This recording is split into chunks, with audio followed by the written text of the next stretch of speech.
capítulo 23, versículos del 32 al 37. Jesús durante el tiempo de su crucifixión, especialmente lo baso solamente en el Evangelio de según San Lucas. Oiga, no hemos tomado de referencia a los demás. Jesús durante el tiempo de su crucifixión, Lucas capítulo 23, versículos del 32 al 37. ¿Sí lo tiene? Gloria a Dios. Entonces leemos la palabra de Dios con nuestro querido pastor. Evangelio de Lucas.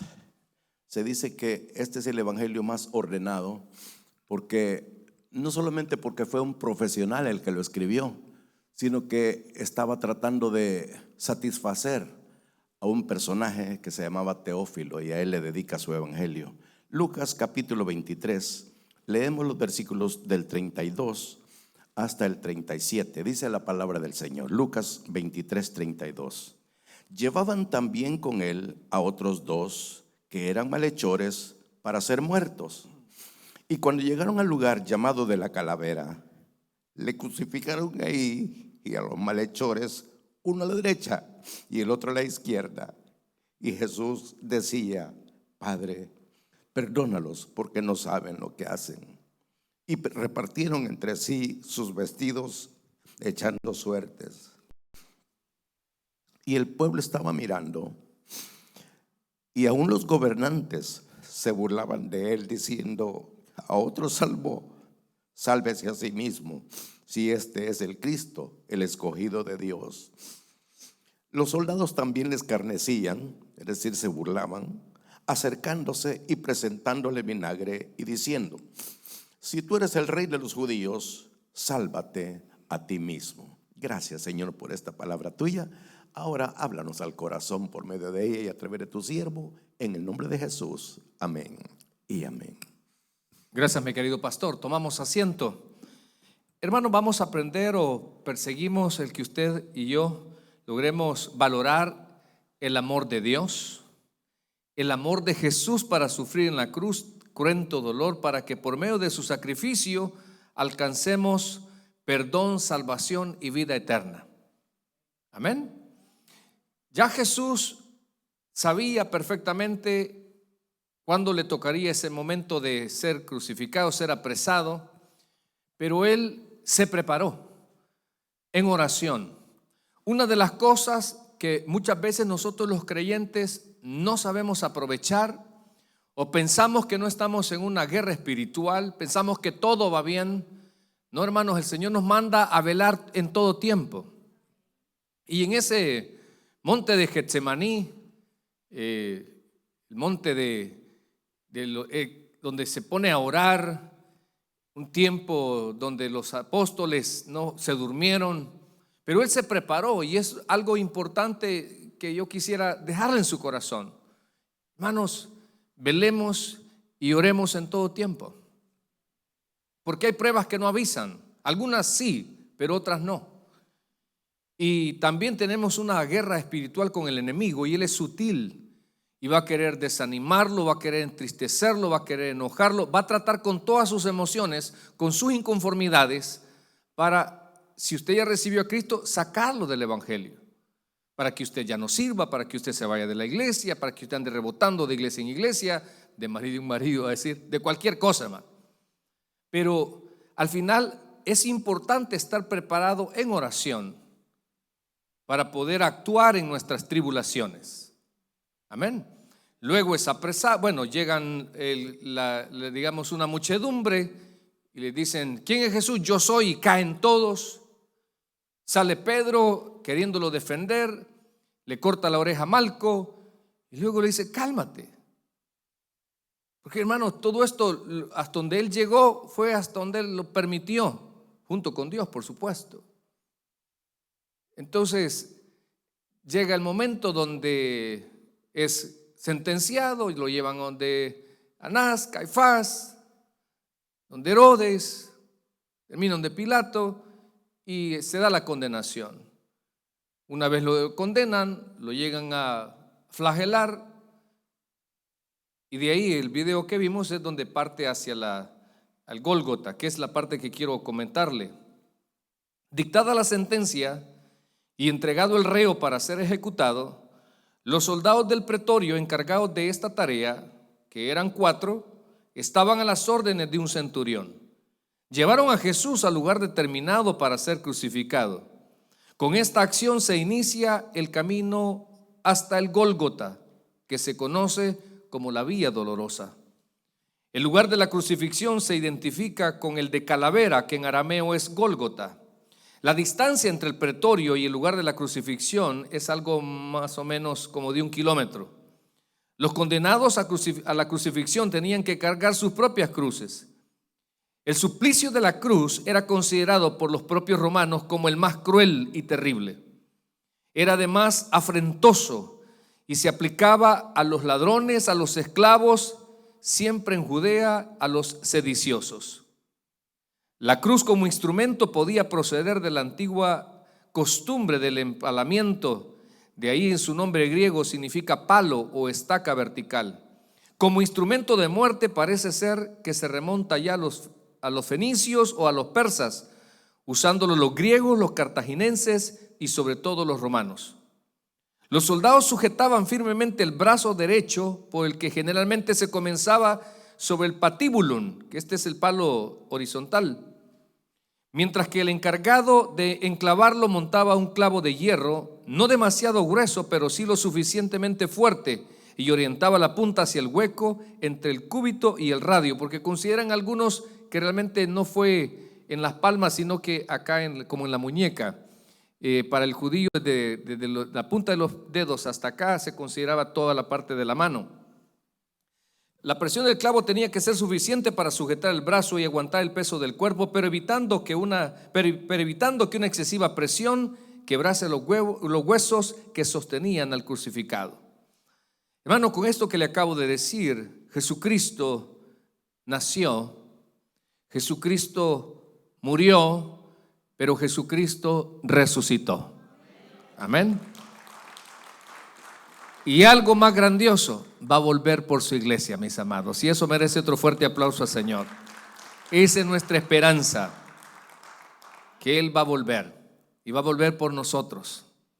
Así que durante el tiempo de la crucifixión, que es la parte que yo quiero, hermanos, aplicar a nuestra vida, poderle decir o destacar algunas cosas relevantes del Evangelio según San Lucas. Y acompáñeme por favor al versículo 23-34, donde dice: Jesús le decía: Padre, perdónalos, porque no saben lo que hacen. En primer lugar, hermanos, lo que me enseña el Evangelio según San Lucas, el tiempo de Jesús durante su crucifixión, en primer lugar, intercedió por el proceder del ignorante. Y en esta parte yo me identifico mucho porque yo no nací en el Evangelio. A mí no me llevaban a escuela bíblica. No, mis amados, éramos religiosos quizás sí, pero a nuestra manera. Y dije cosas que hoy que soy cristiano ya le pedí perdón al Señor. No solamente hacia Él, hacia mis padres, hacia la sociedad, hacia mí mismo, y que seguramente fue por ignorancia. Me acuerdo cuando puse los pies por primera vez, ya adulto, en una iglesia, en la iglesia donde ahí recibí a Cristo. A mí me dijeron: usted vaya y vaya a engañar a todo ese montón de tontos. Así me dijeron. Y fui y a eso iba y me quedé. Hermanos, por eso yo quiero quizás quitarle un peso de encima a usted acerca de las cosas que tal vez hizo por ignorancia, que tal vez no dimensionaba. Pero déjeme decirle que si Jesús pidió por toda esa gente que hizo cosas que no sabían lo que hacían, también para usted hay perdón, hermanos. Todos en algún momento hemos pasado por realizar actos ignorantes que ofenden a Dios. Ahora nuestro deber es también orar por ellos que hacen esos actos. No sé si usted evangeliza, pero cuando yo evangelizo y me salen personas, no, mire, yo no creo en los cristianos, ellos son haraganes y un montón de cosas, y menos en los pastores. ¿Usted es pastor? No, le digo yo. Fíjese que le digo, yo lo entiendo porque de ahí vengo. Yo lo entiendo perfectamente. Yo dije muchas cosas así, de feas, de despectivas, pero déjeme decirle que era un engaño total de Satanás en mi vida. Porque si el Hijo os libertare, seréis verdaderamente libres. Así que, iglesia, nuestro deber es proclamar las verdades de Dios, de su palabra. Las verdades que Dios nos da en su palabra debemos de proclamarlas, porque hay gente que está engañada. Hay gente que no busca de Dios, porque Satanás le dice, tú no eres digno. Digno solo Cristo, hermanos. Hay gente que no busca la iglesia porque dice, ¿y yo cómo? Si yo soy aquí, yo soy allá. La iglesia, lo diremos hasta la saciedad, es el hospital del alma. Y ahora quiero centrarme en usted como oveja del Señor. No se suelte de la mano de Dios. No se salga de los caminos. Pelee la buena batalla de la fe. Si se cae, levántese. Si le falla a Dios, pídale perdón, que Él está dispuesto. Si estuvo dispuesto a ofrecer a Cristo en la cruz, para eso fue, hermanos, para perdonarle sus pecados de una vez y para siempre. Así que en el tiempo de Jesús, ahí en esa cruz, en primer lugar, miramos que dice, perdónales porque no saben lo que hacen. Qué bueno que usted también se ha acercado al Señor, y esas palabras son también para usted. En segundo lugar, quiero que me acompañe por favor al versículo 35 y 36. Dice, y el pueblo estaba mirando, y aún los gobernantes se burlaban. Otros diciendo de él, a otros salvó, sálvese a sí mismo, y este es el Cristo, el escogido de Dios. Los soldados también le escarnecían, acercándose, presentándole vinagre. Hermanos, en el tiempo de la crucifixión de Cristo, Él estaba rodeado de gente de duro corazón. Que es algo, mis amados, que yo lamento por aquellas personas duras de corazón. Que Dios les muestra su amor, que Dios les hace un milagro, que Dios les abre puertas y siguen duros de corazón. Hay juventud que tiene duro el corazón para Dios. Hay esposos que tienen duro el corazón para Dios. Hay esposas que tienen duro el corazón para Dios, que no les importa si lo que hacen ofenden a Dios, que no les importa las consecuencias que puedan venir, son duros de corazón. En este caso vemos algunos que solo estaban mirando, los curiosos. Hay gente que solo ve y es indiferente. Hermano, Cristo está a las puertas, pero la gente no lo cree. Están pasando cosas, se verán señales antes de la venida del Señor. Habrán pestes. Venimos saliendo del COVID, una enfermedad mundial, un virus mundial. Como decía mi expresidente, mundialmente del mundo, no me acuerdo cómo decía él. Pero, hermanos, son indiferentes. Y muchas veces, no solo en el mundo pasa eso, también en la iglesia del Señor. No le digo pues que yo, después de la pandemia, algunos miembros yo los desconozco. En su indiferencia, le bajaron al ritmo a su cristianismo. Con honor a la verdad. Hermanos, no seamos indiferentes. Que no nos dé por igual nuestra vida espiritual. No solo de pan vive el hombre. Usted tiene que hacer todo lo posible. Tiene que vencer los obstáculos para orar, leer la Biblia y ver cómo se congrega. Yo no le digo pase solo metido en la iglesia. Yo le digo, si usted hace un tiempo, por favor, no se deje vencer. Pero habemos hermanos, los hermanos de cristal de este tiempo, los hermanos de la comodidad de este tiempo, pero para Dios, pero para el mundo somos buenos, en lugar de ser también buenos para Dios. Así que dice ahí que estaban uno solo mirando. Mira, pobrecito, se cayó, ve. Mira, le golpearon, ve. Solo mirando, solo mirando. Así hay creyentes hoy también, no solo para inconversos, hermano, sino también para cristianos, solo mirando. Ahora también dice los gobernantes que se burlaban de ellos, los que creen que ellos tienen la autoridad.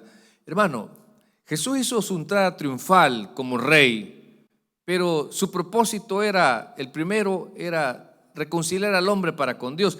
Sigue siendo rey. Y en su segunda venida, cuando instaure su reino milenial, hermano, ahí la gente ya no va a hacer lo que quiere. Ahorita sí, estamos en la voluntad permisiva de Dios. Dios solo le advierte, Dios solo le dice, pero allá usted, ¿verdad? Allá usted. Así como la autoridad muchas veces no se complica. Pensemos los reglamentos de tránsito. Mire, usted se va a salir en una... Ahí dice, mire, 35 millas por hora. Usted sálgase a 120, pues. Si usted quiere lo puede hacer, ¿verdad? Pero ¿qué hacen después? Con una pala lo llegan a recoger del muro, mire. Se acabó. Y la vida sigue. La vida sigue. Porque hay gente que cree, dice, yo hago con mi vida lo que yo quiero. No, usted hace con su vida hasta donde Dios se lo permite. Pero ni Hitler, ni nadie, hermanos, que cree que tiene el poder en su mano, el poder le pertenece y autoridad le pertenece a Dios. Y Pilato y un montón de gente que negó, que no creyó, que se burló de Jesús, un día se van a levantar en la segunda resurrección y van a estar de rodillas reconociendo que Él es el Rey de Reyes y Señor de Señores. Nadie hace lo que quiere. Todos hacemos hasta donde Dios nos permite. Y por eso le decía yo, lo duro de corazón. Hermano, a mí me ha tocado, yo he endurecido en ocasiones mi corazón para con Dios, mi corazón para con mi familia, quizás mi corazón para mi iglesia.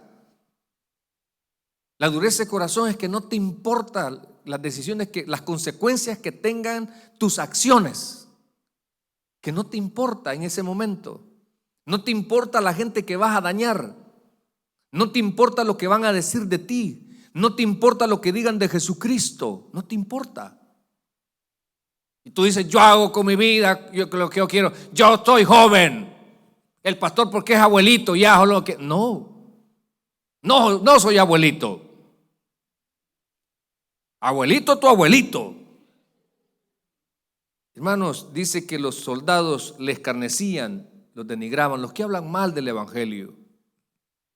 La gente que se burla del evangelio, la gente que denigra el evangelio. Por ejemplo, la gente dice, los pastores son ladrones, tal vez algunos. Así sería la frase. Algunos pastores son ladrones, pero no todos. ¿Sí? No todos. Todos los pastores. No todos. Muchas veces, hermanos, la gente denigra el evangelio. Mirá, le dicen a usted, de nada te sirve, ¿para qué vas? Ahí solo te quitan el dinero. La gente denigra el evangelio. La gente cree que usted pierde su tiempo. No, usted lo invierte en su vida espiritual.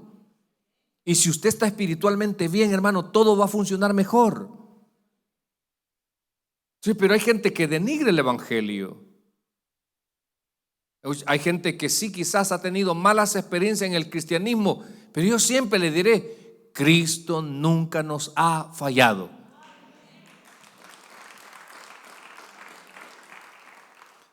No sé si ha venido alguien con dureza de corazón. No sé.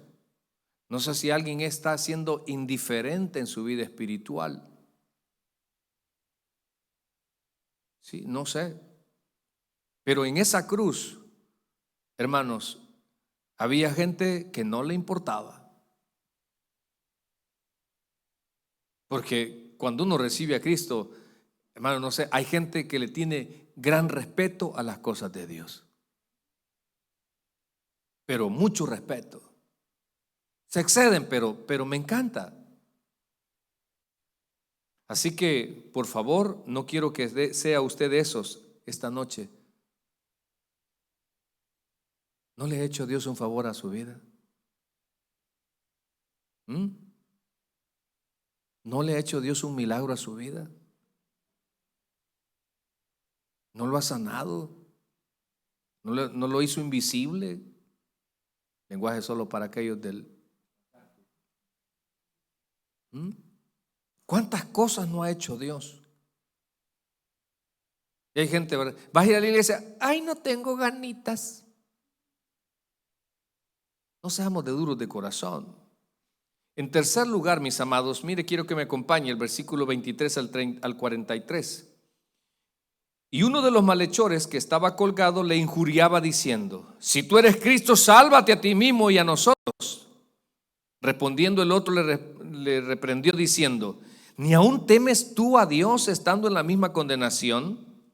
Nosotros a la verdad justamente padecemos porque recibimos lo que merecieron nuestros hechos, mas este ningún mal hizo. Y dijo a Jesús: acuérdate de mí cuando vengas en tu reino. Esto es lo que me encanta. Jesús le dijo: de cierto te digo que hoy estarás conmigo en el paraíso. Gloria a Dios, le damos un fuerte aplauso al Señor. Hermano, en el tiempo de la crucifixión de Cristo hubo alguien que supo aprovechar su última oportunidad de salvación. Supo aprovechar su última oportunidad de salvación. Los dos se hubiesen salvado, pero uno se burló. Hubo uno que sí supo aprovechar su última oportunidad. Y yo quisiera que usted aproveche las oportunidades que Dios le está dando a su vida. Congregarse es un privilegio, es una oportunidad que Dios nos da. Servir, hermanos, al Rey de Reyes es un privilegio que los ángeles lo desearían hacer. Pero hay gente que no, que mira, fíjate que no tenemos gente para eso. Ay, es que no sé, fíjate. Hermanos, aprovechemos las oportunidades de Dios. El amor de Dios no es por lo que tú eres o lo que tú haces. El amor de Dios no es como el de las mujeres, hermano. No hay cheque, no hay abrazo. Ese amor no es así. El amor de Dios, Él te ama porque muchos creen que Dios ama a los buenos. No, Dios ama a todos. Bueno solo Cristo. Quiero decirle y hasta la saciedad que Dios tiene misericordia de nosotros los pecadores. Yo, hermanos, he experimentado la misericordia de Dios. La misericordia de Dios es que Dios me dé algo no porque me lo merezca, sino porque Él ha sido bueno y amoroso conmigo, paciente conmigo. Se ha compadecido de mí. Pero no es que yo me lo gane, sino es su misericordia. Y yo quiero que entienda eso también usted. Hermano, Dios es un Dios de oportunidades. Aprovéchelas, hombre. Aproveche la oportunidad. No sea de muchos que se lamentan. Por ejemplo, algunos lamentamos que no supimos aprovechar nuestra juventud. Ve al que está a la par suya y mire si lo ve algo ruquito. Algunos de nosotros no supimos aprovechar la oportunidad de nuestra juventud. No tuvimos prioridad, no tuvimos visión, tuvimos pasión. Nos gustó más, no sé, en hebreo dicen basil, no sé qué. Sí. No, sentíamos aburrida la iglesia. Ay, no es lo mismo, ¿verdad? ¿Para qué? Mejor los conciertos, vea, mejor el partido, mejor aquí, mejor allá. No fuimos ordenados en nuestro tiempo. Bueno, algunos acá no aprovechamos un buen trabajo que Dios nos dio. No lo aprovechamos para darle lo que a Él se merecía. Dos, hermanos, quizás lo derrochamos y no lo invertimos en proyectos de familia. Así que si usted está ahí, aproveche las oportunidades que Dios le está dando. Nunca sabes cuándo será tu último día en esta tierra. Deberías de estar preparado para cuando llegue ese momento. Todos, sin excepción, si Cristo no ha venido, nos vamos a morir. Dije todos.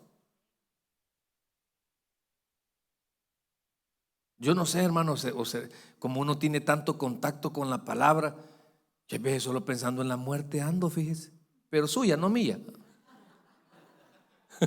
Amén. Sí, ¿y a dónde vamos a enterrar al hermano? ¿Y qué vamos a hacer al servicio? ¿Me entiende? Pues este es el negocio del pastor. No, de veras. Bueno, un día va a ser nuestro turno. Y qué bonito es decir, ausente en este cuerpo, presente al Señor.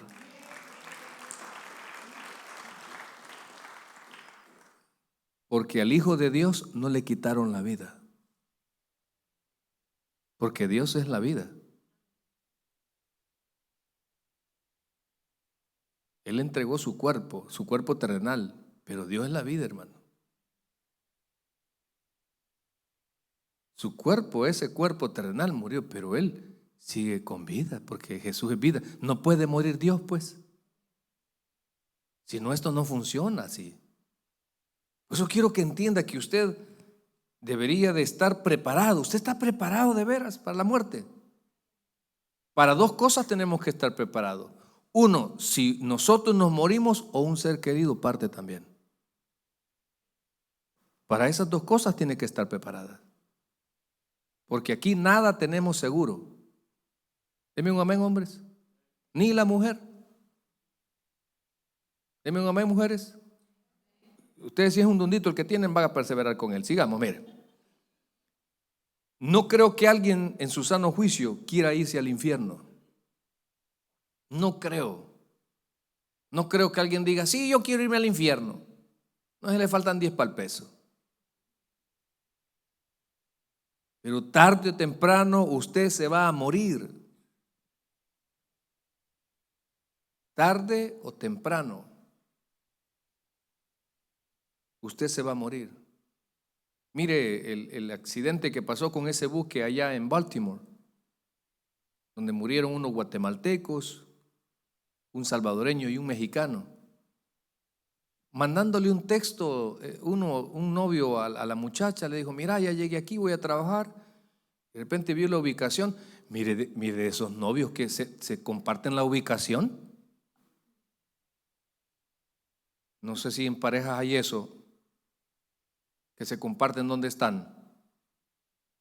No somos tan tóxicos, vea, sigamos, hermano. No, pues es el colmo usted. Ahí en el baño estás, mira, no, hombre, ese es el colmo.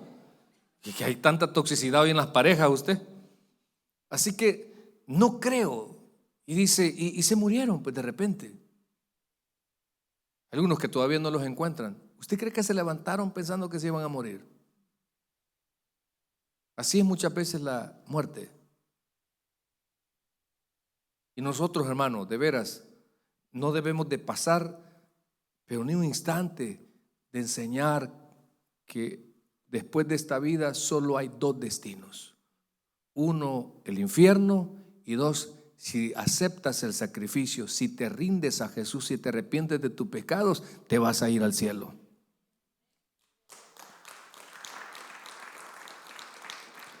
Así que mire, y en cuarto lugar, para casi ir terminando, hermanos, dice en el versículo 23:44, cuando era como la hora sexta, Hubo tinieblas sobre la tierra hasta la hora novena. Ya sabemos que la hora sexta eran las 12. Y dice que hubo tinieblas. Esto no fue un eclipse, hermano, porque acá en Estados Unidos va a haber uno, creo que de aquí hasta de 20 años, pero solo es parte de la tierra, no es toda la tierra. En cambio, esta oscuridad fue en toda la tierra. No fue un eclipse. Dios mandó oscuridad para todo este mundo. Dice que se oscureció hasta la hora novena, a las 3 de la tarde. Y el sol se oscureció. Y oiga, y el velo del templo se rasgó por la mitad. Otros evangelios dicen que se rasgó desde arriba para abajo, hermano. Para que no digan, no es que el hombre lo rompió, no, fue Dios quien rompió ese velo. Y aquellos que conocemos un poco de la palabra, sabemos que el templo o el tabernáculo estaba dividido en 2 habitaciones, una como el lugar santísimo y otra el lugar santo. Y lo que lo dividía era ese velo. Y a ese lugar santísimo solo podía entrar el sumo sacerdote. Y por eso dice en otro pasaje de la Escritura que ahora nosotros podemos entrar confiadamente hasta el trono de su gracia. No necesitamos personas, no necesitamos pastores, no necesitamos nadie. Nosotros podemos entrar confiadamente, directamente a hablar con Dios gracias a Jesucristo. Por eso quiero que me acompañe, por favor. Entonces, en cuarto lugar, con su sacrificio facilitó el acercamiento de todo hombre con Dios. Hermano, con su sacrificio facilitó el acercamiento con Dios. Yo no sé si usted ya ha pasado por ahí que le cuesta hablar con alguien. Tiene que hacer cita, tiene que agendar. Con Dios solo dobla rodillas y ya está delante del trono de su gracia, hablando directamente con el Padre gracias a Jesucristo. Sin nada de burocracia, hermano. Mire, por eso acompáñeme a Efesios 2, del 12 al 20. Vamos a leer acá otra parte muy importante. Con su sacrificio, Jesús nos facilitó el acercamiento hacia Dios. Dice, en aquel tiempo estabais sin Cristo, alejados de la ciudadanía de Israel y ajenos de los pactos de la promesa, sin esperanza y sin Dios en el mundo. Recuerde que si no tenemos a Cristo, hermanos, nuestra esperanza no es viva. En cambio, por eso estamos convencidos, como dice el apóstol Pablo en 1 Tesalonicenses, ¿verdad? Porque no quiero, hermanos, que os entristezcáis como aquellos que no tienen esperanza. Hermanos, si usted tiene a Cristo, usted lo tiene todo. Entienda, hermanos, que si usted tiene a Cristo, es suficiente. De ahí todo lo demás viene por añadidura. Ya tiene lo mejor. Pero ahora en Cristo Jesús, vosotros que en otro tiempo estabais lejos, habéis sido hechos cercanos. ¿Por qué? ¿Por qué me acercó a mí a Dios? La sangre de Cristo. Y para acercarme a Dios, hermanos, ¿qué tuvo que haber? Perdón de pecados, porque Dios es santo. Ya no hay ira hacia mí. Ya Dios me justificó. Porque Él, dice, es nuestra paz, que de ambos pueblos, el pueblo judío y el pueblo gentil. ¿Hay algún judío aquí? Dice aquí que hay 3 judíos de este lado. No, que son bien judíos es la cosa. Es doble sentido, ¿va? Bien me entienden. Mire, dice que de ambos pueblos hizo uno. Del pueblo gentil y el pueblo judío hizo un pueblo. ¿Cuál es ese pueblo? La iglesia. Del gentil y del judío ahora hay un nuevo pueblo llamado la iglesia de Cristo. Dice, derribando la pared intermedia de separación, aboliendo en su carne las enemistades, la ley de los mandamientos expresados en ordenanzas, para crear en sí mismo de los dos un solo y nuevo hombre, haciendo la paz. Mediante la cruz, reconciliar con Dios a ambos en un solo cuerpo, matando en ella las enemistades. Por eso, hermano, es que nosotros No envidiamos ser judío, no envidiamos ser millonario. Damos gracias a Dios que somos la novia del Cordero. No envidiamos ninguna ciudadanía, ningún ser, si no nacimos en Francia, sino, no, hermanos, damos gracias a Dios que tenemos una ciudadanía celestial. Vino y anunció buenas nuevas de paz a vosotros que estabais lejos y a los que estaban cerca. Versículo 18, porque por medio de él, los unos y los otros, tenemos entrada por un mismo espíritu al Padre. Así que ya no sois extranjeros ni advenedizos, sino conciudadanos de los santos. ¿Miembros de qué? De la familia de Dios, edificados sobre el fundamento de los apóstoles y profetas, siendo la principal piedra de ángulo Jesucristo mismo.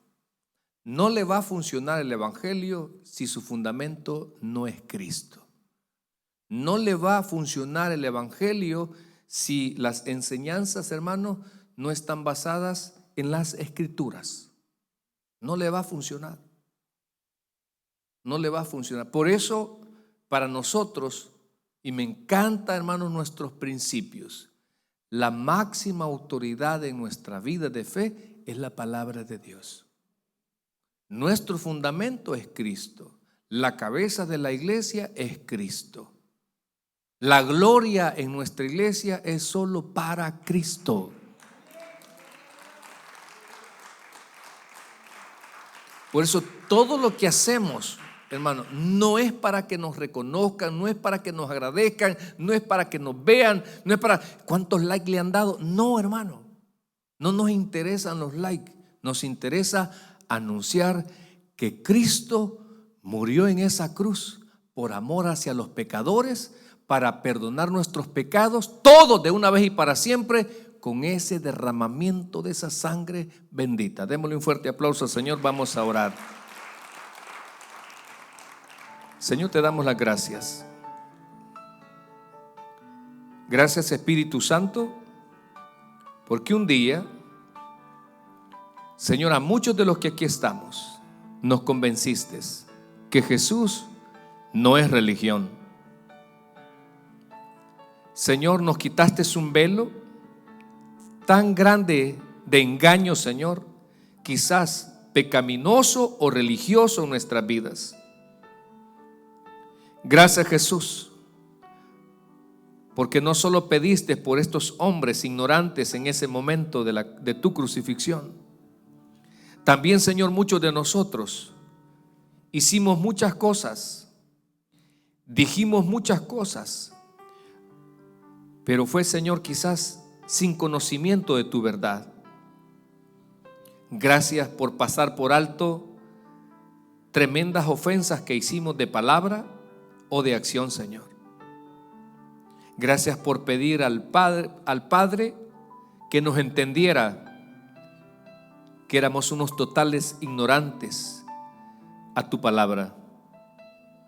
Señor, también algunos hicimos cosas y que siempre pido, Señor, que tu Espíritu Santo nos haga romper esa vida de pasado, soltar, Señor, el pasado y entender que en Cristo esas cosas viejas ya pasaron y que contigo todas son hechas nuevas, Señor.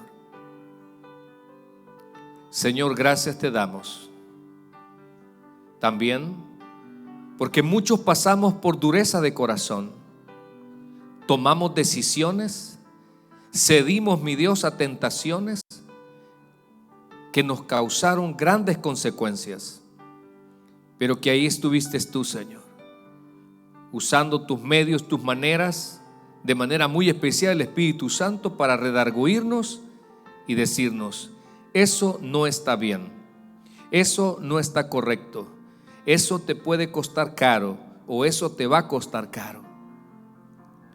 Por eso, Padre, no permita que en nuestra vida de fe exista indiferencia ahora que te conocemos, Señor, ahora que te has manifestado, ahora que nos has sacado en victoria. Señor, en el nombre de Jesús, También sabemos que el hombre hará hasta donde usted se lo permita. Sé que hay maldad, Señor. Sé que hay hombres malos que han asesinado a creyentes, a pastores, a servidores. Gente, Señor, que ha utilizado la ley para hacerle daño a la iglesia de Cristo, para estorbar. Países, Señor, musulmanes donde matan a los cristianos, pero hacen hasta donde tú le permites, Señor. Padre, sé que la iglesia de Cristo pasa por ser denigrada, desprestigiada, Señor, pero sabemos que hasta aquí tu iglesia no es el rótulo denominacional. Tu iglesia no son 4 paredes de un local. Tu iglesia es cada piedra viva, Padre, que ha creído en el unigénito Hijo de Dios. Gracias, Espíritu Santo, por morar en nosotros. Gracias porque nos ayudaste a superar aquellas cosas que oyeron nuestros oídos cuando denigraban el Evangelio de Cristo. Señor, también muchos te agradecemos porque hemos aprovechado tus oportunidades de salvación. Gracias, que es algo que no nos cansaremos de decirle al amigo. Aproveche cuando Dios le ofrece el plan de la salvación. No diga, otro día lo voy a hacer. Nosotros hemos enfrentado situaciones donde nos entristece porque hay personas que al día siguiente, a los 3 días, al mes, han perdido la vida. Y dijimos, se les presentó el plan de la salvación. Se les ofreció a Cristo crucificado, a Cristo resucitado. Señor, gracias por tus oportunidades, porque tú nos amas, Señor. Gracias por tu misericordia, aquellos que te hemos fallado y nos has levantado, nos has restaurado. Gracias, Señor. También, Padre, en el nombre de Jesús, no dejaremos de orar y pedir por aquel, Señor, que viene, que visita una iglesia. No queremos incomodarle, no queremos fastidiarlo. Es que no quisiéramos que se vaya al infierno. Nuestro deseo no es que usted sea bautista. Nuestro deseo es que usted sea de ese nuevo pueblo que dice Efesios, la iglesia del Señor. La iglesia de Cristo no la representa una organización, una denominación. Es todo aquel que ha rendido su vida a Jesús. Padre, este día, Señor, a través de todo este evento, hemos querido traer a memoria, Señor, esa decisión valiente, amorosa, Señor, por los resultados que traería tu sacrificio. Perdón de pecados. Todos los pecados de diferente tipo, en Cristo hay perdón. Gracias, Señor. También tu muerte, Padre, nos comprobó que tú eres la resurrección y la vida. Y hemos creído, Señor, que así como tú resucitaste de entre los muertos, un día, Señor, también resucitarás a los muertos en Cristo. Y los que estemos vivos, Señor, si se da ese momento, en un abrir y cerrar de ojos seremos transformados para recibirte en las nubes. Gracias, Padre. Gracias, Señor. Tú no mientes. Así que, Padre, nuestra fe está basada en lo que dice la Escritura. Ese sacrificio nos reconcilió con el Padre. Gracias, Señor. Ojalá que tu iglesia lo entienda, lo discierna, lo valore, Señor, y que sus vidas, sus pensamientos sean cambiados, su corazón se vuelva sensible a tu amor, a tu misericordia, a tus oportunidades, pero por sobre todo, Señor, mostrado a través de ese sacrificio. Porque de tal manera amó Dios al mundo, que ha dado a su Hijo unigénito, para que todo aquel que en él crea no se pierda, mas tenga vida eterna. ¿Habrá alguien que nos ha visitado este día? Quisiéramos invitarle a recibir a Jesús. Él le ama y por eso murió, y le ha estado esperando y le ha estado dando oportunidades, pero hoy quizás habló más directamente a su vida. ¿Habrá alguien en medio de nosotros que nunca ha recibido a Cristo? ¿Alguien que nos visite por primera vez? Señor, te agradecemos por tu palabra. Ahora te pedimos, Señor, que bendigas el resto del programa en el nombre del Padre, del Hijo y de tu Santo Espíritu. Amén y amén. Le damos un fuerte aplauso a nuestro Señor Jesucristo.